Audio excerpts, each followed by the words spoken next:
Friends, इस mini vlog में मैं आपके साथ शेयर करूंगी हमारा खड़ा पत्थर का एक्सपीरियंस, जो ऑनेस्टली बिल्कुल प्लान के हिसाब से नहीं हुआ।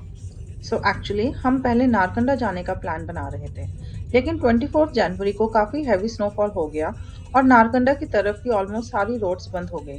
तो फिर हम बस ये सर्च कर रहे थे कि अब कहाँ जा सकते हैं जहाँ रोड्स ओपन हो और ट्रिप कैंसिल ना करना पड़े।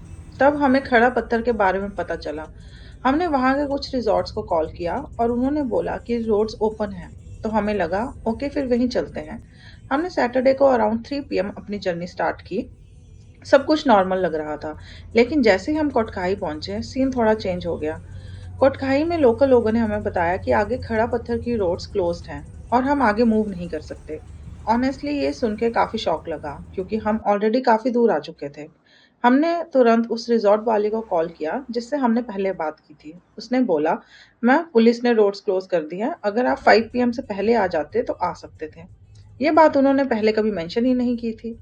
अगर हमें पता होता तो शायद हम प्लानिंग थोड़ी और बेटर करते। अब कोई और ऑप्शन नहीं था, तो हमने कोटखाई के पास गुम्मा में ही होटल ले लिया और वहीं रात स्टे कर लिया। नेक्स्ट मॉर्निंग जब हम उठे तो ऑनेस्टली हमें बिल्कुल श्योरिटी नहीं थी कि आगे क्या करना है। हमने डिसाइड किया था कि अगर रोड्स ओपन हुई तो आगे जाएंगे, वरना सीधे घर वापस। ब्रेकफास्ट के बाद होटल के स्टाफ मेंबर ने बताया कि उनके कुछ गेस्ट सुबह खड़ा पत्थर गए हैं। उन्होंने उनको कॉल करके कंफर्म किया और पता चला कि रोड्स अब ओपन हो चुकी हैं। बस फिर क्या, हमने बिना ज़्यादा सोचे खड़ा पत्थर की तरफ निकलने का डिसीजन लिया। कोटखाई से चलने के बाद शुरू के 7 to 8 किलोमीटर्स तक रोड बिल्कुल क्लियर थी। उसके बाद धीरे धीरे रोड के साइड और हिल्स पे स्नो दिखनी स्टार्ट हो गई।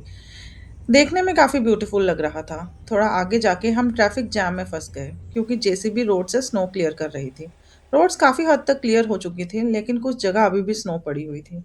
एक पॉइंट पे हमारी कार स्नो में थोड़ी स्टक हो गई। वहीं नियर बाय लोकल लोग आए और उन्होंने कार पुश करके हेल्प की। ऑनेस्टली उनका हेल्प उस मोमेंट में काफ़ी इंपॉर्टेंट था। सच बोलूँ तो उस वक़्त मुझे थोड़ा डर लग रहा था। मुझे लगा शायद हमने गलत डिसीज़न ले लिया स्नोफॉल के बीच आगे आने का।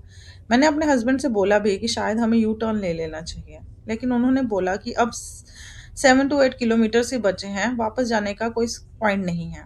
तो फिर हमने डिसाइड किया कि चलो आगे ही चलते हैं और फाइनली हम खड़ा पत्थर पहुँच गए। इतनी स्नोफॉल के बाद वहाँ का व्यू ऑनेस्टली काफ़ी ब्यूटीफुल था और सारी थकान वहीं खत्म हो गई।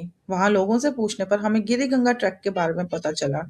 ये एक 7 किलोमीटर्स का ट्रैक है, या फिर 4x4 व्हीकल से भी जा सकते हैं।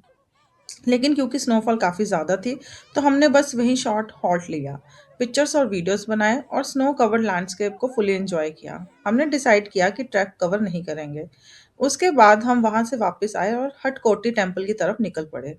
हटकोटी टेम्पल एक एंशियंट मंदिर है जो माना जाता है कि पांडवों के टाइम का बना हुआ है। इस मंदिर की हिस्ट्री और सिग्निफिकेंस के बारे में मैं नेक्स्ट पार्ट में डिटेल में शेयर करूंगी। तो ये था हमारा चंडीगढ़ से खड़ा पत्थर तक का जर्नी एक्सपीरियंस। थोड़ा कंफ्यूजिंग, थोड़ा स्केरी, लेकिन काफ़ी मेमोरेबल। पार्ट 2 में मैं शेयर करूंगी हमारा थ्योक का एक्सपीरियंस और वहाँ हमने कैसे आगे टाइम स्पेंड किया। So stay tuned.